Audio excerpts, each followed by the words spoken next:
Olá, sejam todos bem-vindos a mais uma edição do MedPlanner, o podcast de planejamento do médico. Eu sou Francisco Abaeté, médico radiologista e médico do esporte, diretor de comunicação do Sindicato dos Médicos do Ceará. Em parceria com a corretora Unimed Fortaleza, convidamos o economista Vinícius Machado, que possui mais de 20 anos de experiência no mercado financeiro, para falar com a gente sobre o planejamento tributário do médico. Como o médico pode ter dicas, para reduzir a sua tributação, tanto na pessoa física quanto na pessoa jurídica. Vinícius Machado também é fundador da VM Finanças, gestora de patrimônios para médicos, que tem uma equipe multidisciplinar, atuando na área de investimentos, tributação e gestão de clínicas. Então, com certeza, terá muito conhecimento aqui interessante para a gente discutir. E eu gostaria de passar aqui a palavra para o Vinícius. Tudo bem, Vinícius? É um prazer aqui recebê-lo no Sindicato dos Médicos, participar aqui do nosso podcast, e seja muito bem-vindo. Maravilha. Eu agradeço o convite e o sindicato ter esse tipo de ação de divulgação, de conhecimento, de informação para os médicos, com certeza está atuando no seu propósito, né? Então, eu espero que aqui, nessa nossa conversa, os médicos saiam com mais dinheiro no bolso e menos para o governo. Essa que é a nossa ideia aqui, falando sobre tributos. Pagar aquilo que é justo, aquilo que é legal, mas justamente eu posso dizer que os médicos estão pagando muito mais do que deveriam. Então, tem muito pano para manga aí na nossa conversa, né? Você que está aí na audiência, já teve dúvidas sobre a questão tributária, sobre o seu imposto de renda de pessoa física ou jurídica? Então você assista na íntegra esse podcast para tirar suas dúvidas, e se restar alguma dúvida, fale com a gente ou fale com o Vinícius, que com certeza a gente vai poder te ajudar a melhorar mais a sua situação tributária.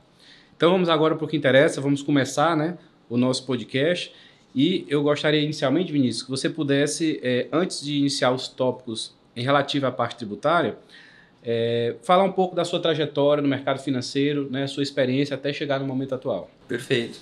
Eu comecei muito cedo no mercado financeiro, com cerca de 15 anos, por uma feliz coincidência de uma curiosidade, porque quando a gente fala de investimentos, bolsa de valores, aquele tipo de filme muito divertido e emocionante, quando novo me interessei por isso. E lá na época comecei a trabalhar numa corretora. Desde então eu trabalho com investimentos. Eu gosto muito disso, acho que é um mercado excepcional, tem muito a crescer no Brasil e que realmente a gente consegue ajudar as pessoas a melhorar os seus rendimentos, as suas reservas. Só que com o tempo eu tinha sempre muitos clientes médicos, inclusive o meu primeiro cliente foi um médico. E com o tempo eu percebia que em alguns momentos eu recebia uma ligação e o sujeito me falava assim: olha, Vinícius, eu preciso tirar 300 mil. Eu, mas estava indo tudo tão bem, né? O que será que aconteceu? E aí nessa conversa o sujeito me dizia: caí na malha fina, fiquei devendo lá para a Receita, vou ter que pagar e tal. Aquilo começou a me incomodar. Eu, não, deixa eu entender melhor. E aí essa coisa foi crescendo. De tal forma que nos últimos 8 anos eu trabalho exclusivamente com médicos. E nessa questão tributária eu conto com um advogado tributarista, conto com uma equipe dedicada a essa questão tributária, justamente porque eu percebo que se o médico não faz bem essa parte, ele tem menos dinheiro para investir e ele, em algum momento, se fizer alguma coisa errada, pode sim ter um prejuízo. Então, acaba sendo um ponto central dentro de tratar do patrimônio, que hoje é o meu objetivo, tratar desse patrimônio do médico e fazer com que, de uma forma mais fácil, mais fluida, esse patrimônio consiga crescer de forma segura. Perfeito. E no tocante agora à parte tributária, quais são os principais impostos aí que o médico deve pagar, tanto na pessoa física quanto jurídica? Perfeito. Então, na pessoa física, nós temos um imposto de renda, que ele é feito todo mês, isso é uma coisa importante, todo mês. Por exemplo, um médico que receba da Unimed, ele vai ter uma dedução na fonte. Então, é uma questão obrigatória, não é opcional. A empresa, o CNPJ, quando paga para uma pessoa física, tem que deduzir, é obrigação do CNPJ. Mas é claro que esse médico pode fazer as suas próprias deduções para reduzir esses impostos, que na sua declaração, lá em abril, ele vai conseguir ter, muito provavelmente, uma restituição. Ou seja, na pessoa física, todo mês nós devemos ter uma atenção a esse assunto. Claro, não significa que o sujeito vai ter que virar um contador e ficar todo dia fazendo isso. Eu estou falando uma coisa de 1 hora por mês, uma coisa relativamente simples. Depois de organizado, depois de bem esquematizado, as coisas funcionam de forma muito, muito tranquila. E o principal imposto é o imposto de renda na pessoa física. Além de ter o INSS, que também deduz na fonte, né, para quem recebe de empresas. E na pessoa jurídica, nós temos 5 impostos, que é o imposto de renda de pessoa jurídica, a contribuição social, que são impostos muito parecidos na forma como eles são tributados, são impostos da União. Depois nós temos PIS, COFINS e o ISS, que esse último é da prefeitura e depende um pouco de cada lugar. Aqui em Fortaleza é 2%, São Paulo 2%, para médicos, né? Mas Curitiba, por exemplo, é 5%, então pode mudar um pouco de cada cidade, né? Porque é um imposto municipal. O que importa aqui é que esses impostos da pessoa jurídica, na prática, o médico vai receber do seu contador boletos para pagar. Se ele tiver pelo Simples Nacional um único boleto, e se ele tiver pelo lucro presumido, o que depois a gente vai conversar também, que é o ideal, né? Ele vai pagar impostos em separado, cada imposto uma DARF. Mas ele vai receber aquelas DARFs, pagar e aí a vida que segue. Perfeito. E qual seria então o custo total aí tributário para o médico? Pois então, nós temos na pessoa física o famoso 27,5%. É virtualmente impossível alguém pagar 27,5%, porque essa é a alíquota máxima. Nós temos uma faixa inicial que não paga nada, até R$ 1.900 no mês. Estou arredondando os valores, claro, né? Depois, mais R$ 1.000 vai pagar 7,5%, mais outros R$ 1.000, 15%, até chegar nos 27,5%. Mas como essa faixa dos 27,5% começa com uma renda baixa, depois lá de cerca de R$ 5.000 o sujeito já começa a pagar 27,5%, claro que o imposto dele vai ficar muito próximo a 27,5%. O que é interessante é que toda dedução tributária a gente deduz da alíquota maior, não deduz da alíquota menor. Então, quando eu falo assim, vamos deduzir do seu imposto R$ 1.000, por exemplo, um gasto com saúde, que é o que o pessoal já conhece, gastou com saúde R$ 1.000 e vai abater do imposto de renda, significa um ganho, uma economia de imposto de R$ 275, porque eu tiro dessa faixa máxima. Por isso que essas ações na pessoa física são tão interessantes, dão tanto resultado. Eu reduzo de 27,5%, muita coisa.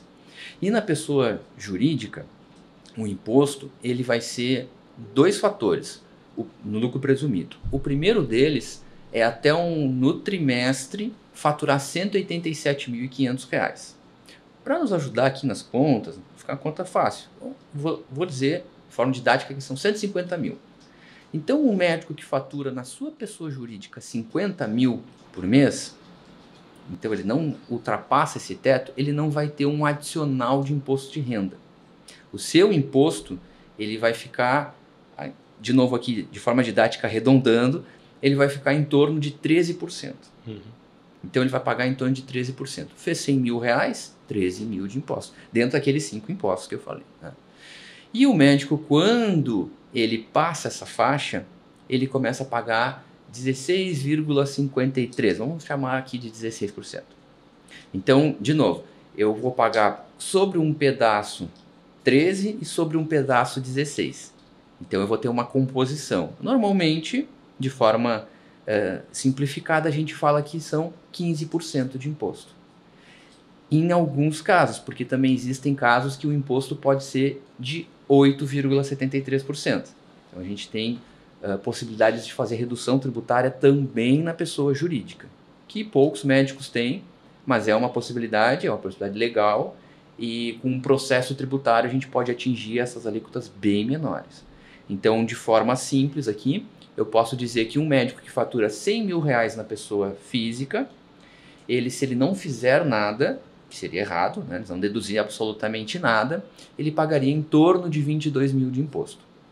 E um médico que fizesse o lançamento das suas notas na pessoa jurídica, ele vai pagar em torno de 15 mil de imposto. E aí já o pessoal começa a falar, então eu vou abrir pessoa jurídica e lançar tudo na pessoa jurídica. Mas calma, vamos mostrar que não é bem assim. Tem muita coisa para se fazer na pessoa física. E já tocando nesse assunto, quais seriam as possibilidades dele reduzir, né, essa tributação na pessoa física inicialmente? Claro, então nós temos na pessoa física deduções tradicionais que o pessoal já está acostumado. Coloca o dependente, eventualmente quem paga a pensão alimentícia pode colocar e deduzir, posso colocar gastos com educação. Então, isso, o gasto com saúde, né, o pessoal já conhece. Essa parte eu acredito que todo mundo faz. Agora vem a parte que nem sempre o pessoal faz. E todo profissional liberal deve fazer. É obrigatório, na minha opinião. Que é justamente a gente utilizar o livro caixa e nós utilizarmos o PGBL. São duas coisas que o médico nem sempre faz ou nem sempre utiliza todo o potencial. Então, um médico, um profissional liberal, um economista, como no meu caso, nós não somos obrigados a ter uma pessoa jurídica. Não existe essa obrigatoriedade. Então, eu posso atuar exclusivamente como pessoa física. Só que para eu atuar como pessoa física, eu tenho custos. Então vamos pegar um caso de um médico radiologista que tem o seu consultório. Ele, para atender os seus pacientes, ele tem que ter um espaço, ele tem que ter um consultório. Eventualmente ele vai ter uma secretária, ele tem custos. Então esse médico ele faturou lá no mês, um exemplo aqui, R$30.000. Eu duvido que ao menos R$5.000 de custo ele não teve. Faz sentido? Sim. Mínimo, né? Um consultório bem básico com uma secretária vai ter esse custo aí em torno de R$5.000. Então, nesse momento, quando eu utilizo esse livro caixa, essa dedução, eu coloco que para eu atuar como médico foi necessário gastar R$5.000. Logo, a minha renda não é mais 30, a minha renda é 25. E o meu imposto deixa de ser tributado sobre 30, passa a ser tributado sobre 25. Então tá certo que eu ganhei 30, entrou no meu bolso 30. Só que eu reduzi 5.000. Então eu reduzi 27,5% do meu imposto sobre 5.000. E aí a gente fala que teve R$1.300 de vantagem tributária. Então o livro caixa é bem importante. E o segundo ponto é o PGBL. Lembrando que essa redução é mensal, né? Então, a gente faz mensalmente o preenchimento do livro caixa. Perfeito. Que é o ideal. Algumas pessoas fazem no fim do ano. Eu vou botando todas as minhas despesas e tal. Não é o correto, porque toda a questão tributária, quando eu deixo de fazer num momento para fazer no outro, é como se eu estivesse dando uma pedalada. Eu estou deixando para depois um eventual imposto que eu tenho que pagar. Então isso não é legal, não é uma coisa interessante, por isso fazer todo mês. Mas mais ainda, todo mês é muito mais fácil de se organizar. Não vai esquecer de coisas e tal. Mas quando a gente fala do livro caixa, é bom ter tocado nesse assunto, o livro caixa, quais são as coisas que o médico precisa para trabalhar? Por exemplo, ele precisa pagar o seu CRM. É uma coisa que ele precisa. Então, é um custo. Precisa comprar um livro para se atualizar sobre determinado assunto. Um livro lá sobre medicina do esporte. Sabe? Um livro novo que compra. Um livro não é para um hobby. Né? Tudo bem que eu sei que tu gosta muito de trabalhar, né? Eu sei que é junto também um hobby, é junto também um prazer. Mas faz parte do trabalho. Sim. Então, para eu poder trabalhar, eu tive esses custos. Tive que ir num congresso. Se eu for de carro, eu não consigo abater. Mas se eu for de avião, se eu for de um transporte que eu paguei, eu posso abater o transporte, a inscrição do congresso. Essas coisas todas, elas são necessárias para que eu consiga atuar. A secretária, insumos, por exemplo, se vai fazer uma cirurgia, colocar um pino na coluna do sujeito lá. Esse pino, se ele for comprado por ti no teu CPF, tu pode abater do teu imposto de renda. Porque tu precisou, tu vai faturar, por exemplo, R$10.000 numa cirurgia, mas tu teve esse custo. Sim. Não é 10 mil teu. Teve lá R$3.000 de custo de um pino, por exemplo. Então, nesse caso, eu não ganhei 10 mil. Não é justo que a Receita me tribute sobre 10 mil. E eu vou, assim, abatendo diversas coisas. Tem algumas especialidades que conseguem abater metade disso. Por exemplo, dermatologia, que tem muitos custos, preenchedor, botox. Então, acaba abatendo muito. E tem especialidades que abatem menos. Mas aí é cada caso, né? Particular de cada médico. E, por último, a questão do PGBL. O PGBL, ele além de ser um investimento, além de ser uma reserva, além de ser um dinheiro muito seguro para guardar, além de ter todas as vantagens de qualquer previdência, seja ela VGBL, PGBL, além de ter todas essas vantagens, vai ter uma dedução tributária. Então, alguém que ganhou lá 1 milhão no ano, ele pode pegar 12% de tudo que ele ganhou na pessoa física, esses 120 mil, e aportar num PGBL. Ele vai deixar de pagar imposto sobre 120 mil. Isso dá mais de 30 mil, que muitas vezes é uma restituição de imposto. Sim. Então, eu tenho clientes que tiveram já restituição de imposto de 30 mil, de 50 mil, 63 mil. Não tem nada de errado com isso. Perfeito. E no caso da pessoa jurídica, o que é que pode ser feito para reduzir essa alíquota? Perfeito. A primeira coisa da pessoa jurídica, que é extremamente importante falar, é sobre o regime tributário. Existem médicos que estão optando por entrar no Simples Nacional. Isso é uma péssima escolha, uma péssima escolha. E infelizmente, para fazer essa troca de regime do Simples Nacional para o lucro presumido, a gente só consegue fazer na virada do ano. Ou se fizer uma alteração contratual com uma outra atividade, se tiver uma nova atividade na empresa. Ou se tiver desenquadramento, né? Se passar de faturamento de 5 milhões. Mas o mais comum é a pessoa estar no Simples Nacional porque fatura pouco. E aí o médico, o contador fala assim, olha, a gente vai te colocar no anexo 3, pode ser que alguém já tenha escutado esse nome, vamos colocar no anexo 3, e aí o teu imposto vai ser de 6%. Não é bem assim, porque o médico, para ficar no anexo 3, todo o serviço de saúde para ficar no anexo 3, que é esse imposto que começa bem pequenininho, em 6%, seria uma maravilha pagar 6%. Mas ele precisa ter 28% de tudo que ele fatura como folha de pagamento. Normalmente isso não é uma realidade. A proporcionalidade entre o faturamento do médico e o custo com o pessoal é menor. E ele precisa colocar então um prolabore alto. Só que quando ele coloca um prolabore alto, é como um salário, que ele vai pagar INSS sobre esse prolabore, e ele vai pagar também o imposto de renda à pessoa física sobre esse prolabore. Então, num exemplo aqui, seria o seguinte, 100 mil reais que o sujeito fez lá no Simples. Ele vai ter uma parte a 6%, uma parte a 8% e uma partezinha a 10% de imposto, porque são alíquotas que vão crescente. Então ele vai pagar em torno de 9% de imposto. 9% de imposto valeu super a pena, estou adorando. Só que aí ele tem uma secretária que o custo vai ser com os encargos em torno de 3, 4 mil reais, ou seja, ele vai ter que ter um prolabore de 25 mil reais para conseguir pagar aquelas alíquotas. Com um prolabore de 25 mil reais, como ele já está pagando 27,5, ele já passou a renda dele na pessoa física, ele vai ter que pagar 27,5 sobre 25 mil, porque vai ser uma nova renda na pessoa física, ou seja, paga de novo, e ele vai ter que pagar 11% de INSS sobre esses 25 mil. Ou seja, acaba sendo uma desvantagem total. Quando o contador olha exclusivamente a pessoa jurídica, só o boleto da pessoa jurídica, parece uma vantagem. Olha só, estão pagando menos. Mas quando vai ver na pessoa física, aí ferrou, né? Aí fica péssimo.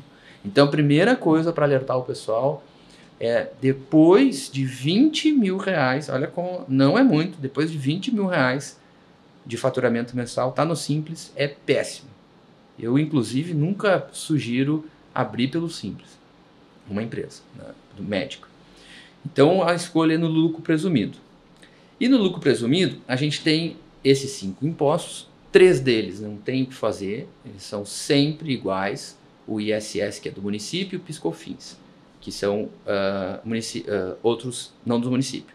Esse aqui, esses 3,65 de PiscoFins e 2% de ISS aqui no caso de Fortaleza, ou de Porto Alegre, ou de São Paulo, esses não tem o que fazer. Agora, o IRPJ, que é 8%, e a contribuição social, a gente consegue mudar.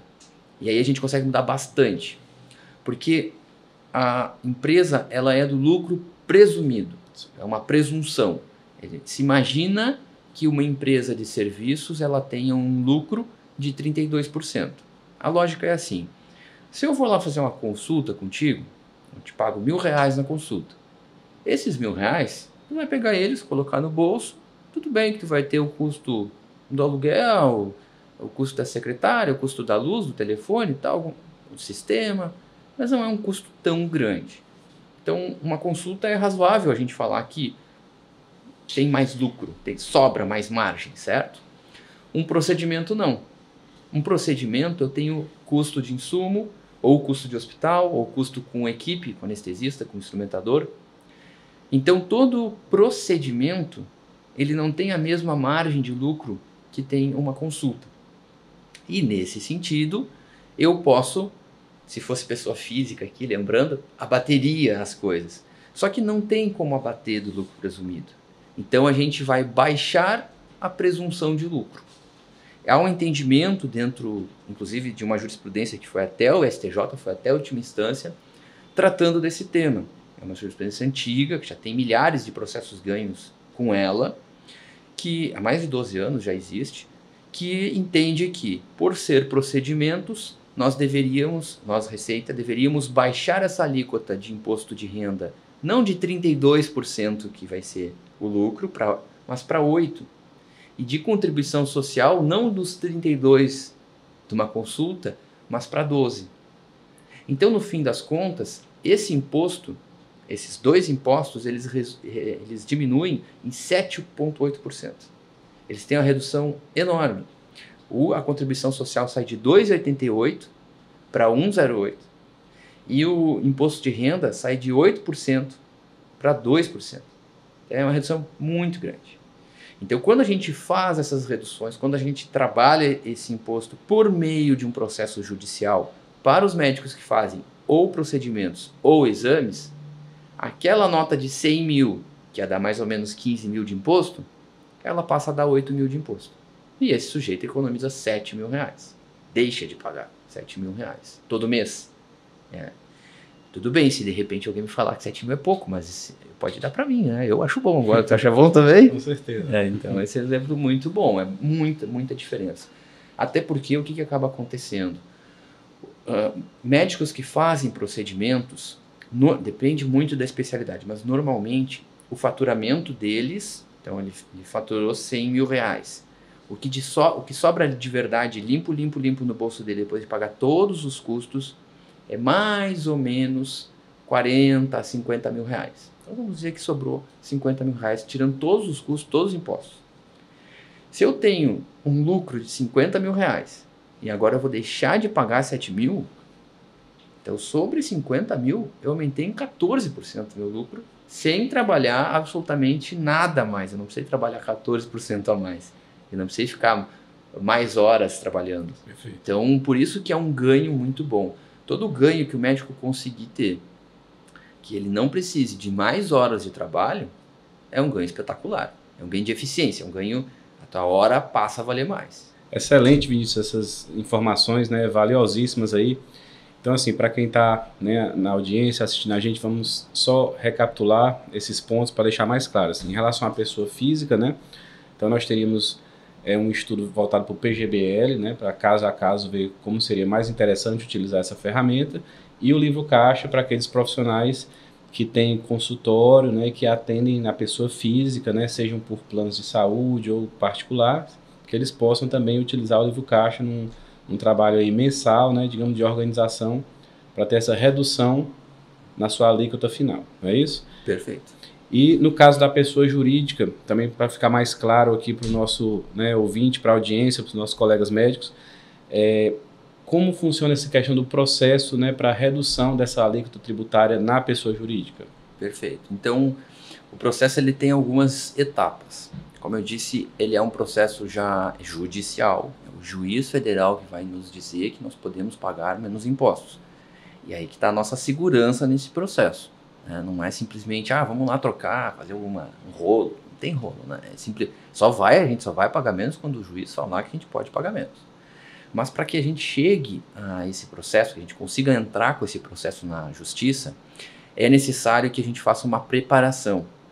Essa preparação a empresa está como sociedade empresária, ou seja, o contrato social dela tem que passar pela junta, tem que ser registrado na junta comercial. Essa empresa ela tem que estar com a vigilância sanitária, com os CNAES, né, com o código de procedimentos, que é o código 8630501, também com o final 02, que é de exames. É interessante já colocar se eventualmente faz algum tipo de exame. E, claro, o 03, final 03, que é o de consulta, que esse normalmente o pessoal já tem. Então, é quase certo que as pessoas vão ter que fazer algum tipo de atualização na vigilância sanitária. Em todo lugar, a vigilância sanitária, ela não costuma ser um processo tão rápido. Então, a gente tem que juntar toda a documentação, fazer todo esse processo. Nem sempre é rápido. Por exemplo, Barueri, que é do lado de São Paulo, ali onde tem a Alphaville, eu consegui com um cliente em 2 semanas. Eu fiquei até surpreso, achei que tinha dado erro, sabe? Mas foi real, deu certo em 2 semanas esse pedido.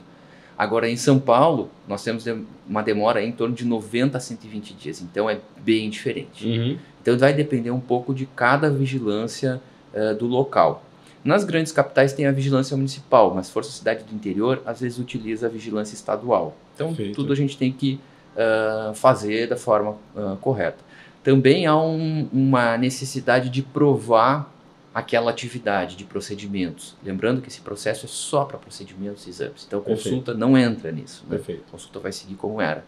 Então, se o médico faz um procedimento, não importa qual tipo de procedimento, ele pode falar que ele tira verrugas, é um procedimento. Ele pode falar que aplica algum tipo de bioestimulador, por exemplo, no caso dos dermatologistas, é um procedimento. Ou pode ser uma cirurgia nos rins, não importa. E esse procedimento, ele não necessariamente precisa ser feito dentro da clínica. Certo. Só que esse procedimento a gente faz uma prova. Então a gente pega notas atuais desse mês, uma nota fiscal de 6 meses e uma nota fiscal de 1 ano. Nessa nota fiscal a gente anexa o prontuário do paciente, mostrando que fez o procedimento, tudo certo. Por quê? Porque o juiz, a gente vai entrar depois com um pedido de liminar. E na liminar, o juiz vai nos ceder esse direito de pagar menos impostos sem escutar a outra parte. É um direito expresso. Para o juiz fazer isso, ele tem que ter muita segurança que ele está fazendo uma coisa certa. Que a gente prove, que a gente deixe o juiz seguro de que nós estamos atuando com procedimentos ou exames, ou as duas coisas.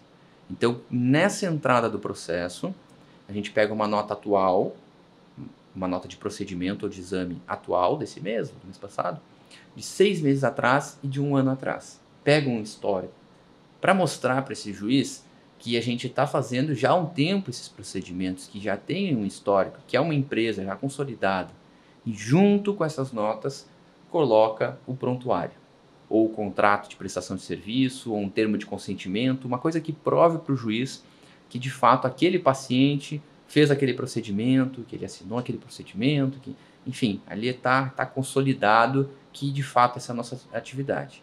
Com tudo isso pronto, a gente vai entrar de fato na justiça, entrar com o processo.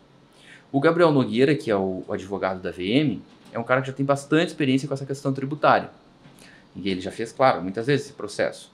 Então, ele vai entrar, desenhar essa peça com todas as particularidades do caso, todo o detalhamento, e vai entrar na justiça com um pedido de liminar.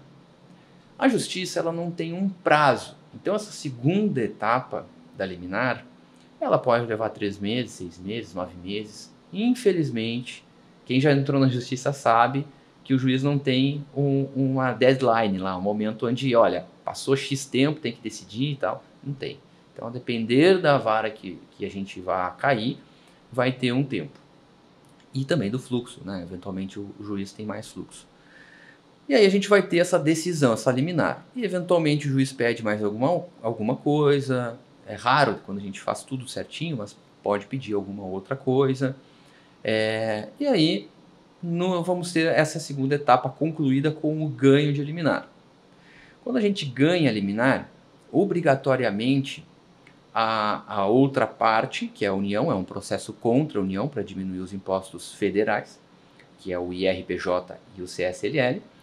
A outra parte ela tem que fazer uma réplica. Então ela vai justificar que aquela liminar não deveria estar correta. Essa é uma obrigatoriedade da União. Como regra, ela sempre recorre. E aí a gente tem que fazer, né, a réplica, a tréplica, até que isso se cesse. Mas isso tem prazo, isso sim tem prazo. Então quando a gente ganha liminar, aí tem 5 dias para esse primeiro questionamento da União, 5 dias para a gente responder e o juiz vai, de fato, diferir aquele processo da liminar e pronto. E aí, nesse momento, nós passamos para a terceira etapa, que é bem boa, porque é nessa etapa que a gente começa a pagar menos impostos. Então, a gente, com imposto dessa liminar, nesse documento, vai até o contador, explica toda a situação. Claro, ele já vai estar sabendo, porque sempre a gente fala com o contador antes também, mas explica toda essa situação. E a partir daquele momento, e com o registro na prefeitura desses 3 tipos de serviço, a gente vai começar a lançar nota só de procedimento, nota só de exame, nota só de consulta. Vai ter uma separação. E com essa separação, o contador vai começar a pegar essas notas e na hora de calcular imposto ele vai dizer 8,70 sobre esses impostos, 16,53 sobre essas notas, né? Então é a separação entre o que é consulta e entre o que é procedimento. Quanto mais procedimento esse sujeito faz, maior vai ser a vantagem, claro, porque consulta vai seguir tudo igual. Mas a partir daquele momento nós vamos ter a vantagem efetiva. E o imposto maior, que é a contribuição social, e o IRPJ são trimestrais. Então, logo já no próximo trimestre, né, no trimestre vigente, se for, por exemplo, recém virou o trimestre, já no próximo, do que é 3 meses, esse sujeito já vai ver na própria DARF a redução dos impostos. Então, essa é a terceira etapa. E a última etapa é o trânsito em julgado, é o processo ser decidido. A liminar é uma prévia. Por que a gente se sente tão à vontade de começar a pagar impostos já na liminar? Porque um juiz de primeira instância contrariar uma medida feita no STJ, além de ser uma coisa muito rara, ia ser extremamente esquisito, a gente recorreria em segunda instância e ganharia. Não tem muita dúvida em relação a isso. É uma coisa muito consolidada. Inclusive, um processo muito parecido com esse é possível fazer para odontologista. Só que ele é um processo mais novo, parecido, mas é mais novo. Nesse caso, quando quem ganha liminar, aí não começa a atuar, deixa ter o trânsito em julgado para ter mais segurança. Mas no caso dos médicos que fazem procedimentos e exames, a partir da liminar, a gente já começa a pagar menos impostos. E aí depois da liminar, mais 1 ano, 1 ano e meio, aí nós vamos ter o ganho de causa, onde aquele processo se encerra, e naquele momento também sempre tem alguma coisa para trás que pode ser recuperada. Então, no ganho de causa, sempre vai ficar algum resquício de um tempo que esse médico pagou impostos para mais e ele vai recuperar. Não recuperar que a União vai depositar no bolso, mas vai ficar com um crédito tributário. Isso porque do momento onde a gente entra no processo até o ganho da liminar, nesse tempo, se a gente ganhou a causa, esse tempo a gente já deveria estar pagando menos. E a gente não pagou menos. Então a gente fica com, no mínimo do mínimo, um pequeno crédito. Ainda que existam casos que quando a gente pede esse processo, tem 5 anos para trás para recuperar. São os casos que já há 5 anos a pessoa já estava pronta para pedir o processo, com todos aqueles pré-requisitos. Então também tem. É bem raro isso. Normalmente os médicos não estão tão organizados nesse aspecto que possa pedir os 5 anos para trás, mas em alguns momentos a gente consegue pedir 5 anos para trás. Aí fica um crédito enorme de tributos. Muitas vezes o sujeito fica 4, 5 anos sem pagar imposto de renda e contribuição social. Paga só aqueles outros 3 impostos. Né? Então é assim, é um processo que é feito com muita segurança. Esse processo dentro da VM, inclusive, a gente faz de tal forma que o médico não tem nenhum custo. A gente vai entrar com o processo, as custas da justiça é por minha conta, eu pago todas as custas da justiça no início, tem segurança que eu vou ganhar, então não tenho problema com isso. A gente vai para liminar, se por acaso tiver que recorrer, eu sigo pagando todos os custos, não tem nenhum problema em relação a isso. E somente se a gente tiver o ganho de causa, ou seja, a gente está de fato pagando menos impostos, que aí a gente vai dividir os ganhos como honorários do primeiro ano dessa vantagem tributária. Então é um jogo bem justo, bem direto. Se tiver resultado, a gente divide os ganhos. Se não tiver resultado, tudo bem, paguei as custas, mas como eu tenho muita segurança que vai dar certo, eu sinto totalmente à vontade de fazer essa proposta. Né? Perfeito. E nós estamos aqui terminando o ano, né, 2022, estamos aqui começando o mês de dezembro, e o que pode ser feito pelo médico para fazer um planejamento tributário, uma redução, né, nessa carga tributária para o ano 2023, quando a gente fala tanto da pessoa física quanto jurídica. Nesse momento agora, o que pode ser feito para melhorar a situação dele já para o ano que vem? Perfeito, perfeito. O que acaba acontecendo é que agora está um pouco apertado no tempo, mas tem o que fazer. São duas ações essenciais para o médico fazer na pessoa física. Na pessoa jurídica vão ter menos coisas para fazer, vão ter coisas para planejar para o ano que vem, isso sim. Mas agora em dezembro é o livro caixa, então vamos dar uma olhadinha no ano, até um jaleco que comprei um kit de jalecos, lá gastei R$1.000, vamos colocar no livro caixa, porque o jaleco, ninguém anda na praia de jaleco, né? Jaleco é para o trabalho, então é uma coisa essencial para o trabalho, está fazendo parte dos meus custos, eu deduzo do meu livro caixa. E a gente coloca esses custos lá no livro caixa, só, claro, estritamente aquilo que é real, não vai inventar coisa. Coloca aquilo que foi, aquilo que tem nota no teu CPF, coisas que tu comprou no teu CPF, de insumos, e a gente ajusta esse imposto. E a outra coisa é o PGBL. E aí tem aquele médico que diz assim, mas eu já faço PGBL. O que muitas vezes acontece? Ele faz um PGBL mensal lá de R$500, R$1.000, só que no ano ele poderia colocar 60 mil. Então chegou a hora da gente calibrar esse imposto, calibrar esse PGBL. No ano já colocou 10 mil, então vamos colocar 50 num aporte só, 50 mil, porque já no próximo ano a gente já vai ter vantagem. Se deixar passar o ano, nenhuma dessas duas coisas a gente consegue ajustar. Então é realmente muito importante, dezembro é um mês bem decisivo, para fazer todos esses ajustes. Todos os meus clientes, em novembro, final de novembro, começo de dezembro, para todo mundo a gente faz esses ajustes. Vê o que falta do PGBL, dá uma conferida no livro caixa, é bem, bem importante. Excelente. Então, pessoal, você que está aí na audiência, né, você colega médico, já fez a sua organização para o ano 2023? Ainda dá tempo, né? O prazo está apertado, mas dá tempo ainda de aproveitar. Realmente aqui, né, tocamos, né, temas muito importantes aqui para o médico, né, para essa redução tributária, para a otimização, né, tributária. E eu só gostaria realmente de agradecer, né, aqui a participação do Vinícius no nosso MedPlanner, tendo esclarecido, né, temas tão relevantes, tocando que a tributação do médico, tanto na pessoa física quanto jurídica. E sem dúvidas, né, foi algo que acrescentou bastante aqui para o nosso conhecimento e nosso planejamento. Eu gostaria de passar, né, a palavra para você, para as suas últimas considerações e mais uma vez agradecer aqui a presença, né, e o apoio da Unimed Corretora aqui com a gente. Eu fico muito grato pelo convite, adorei Fortaleza em primeiro lugar, achei fantástico. Então esse é o primeiro recado. E depois falar das redes sociais. Nas redes sociais, para quem quiser acompanhar os conteúdos, é Vinícius Machado Financas. No Instagram, no TikTok, pode acompanhar aí nas redes sociais. E o site é vmfinancas.com.br. E mais uma vez, né, agradecer aqui a presença do Vinícius e agradecer a você, né, que nos assistiu, nos ouviu. Esse foi o MedPlanner. Acompanhe o Sindicato dos Médicos nas nossas redes sociais, no Spotify, no Deezer e no YouTube. E fique por dentro, né, de todas as nossas ações em prol do trabalho do médico cearense. Até logo, em breve, voltaremos com mais um episódio do MedPlanner.